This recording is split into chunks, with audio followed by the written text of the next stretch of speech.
इब्राहिम ने भी कुर्बानी देनी है, हुसैन ने भी कुर्बानी देनी है।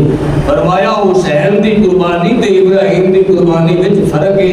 जदों इब्राहिम कुर्बानी देगा अखां ते पट्टी बनेगा, जदों हुसैन कुर्बानी देगा अखां ते पट्टी नहीं बनेगा है। बल्कि फरमाया कल पट्टियां खोल विखा सामने,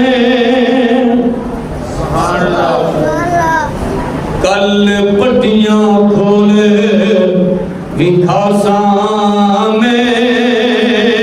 अगर हो सके तो पढ़ो कल पट्टियां खोल विखा सामने, कल पट्टियां खोल विखा सामने।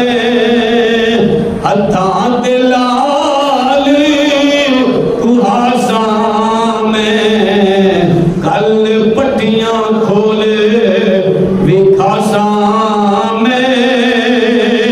हत्थां ते लाल कुहासा में, करबल दियां तंदियां और टिबियां ते, करबल दियां तंदियां और टिबियां ते। इस इश्क नूं सबक सिखा सामे, और करबल दियां तंदियां और टिबियां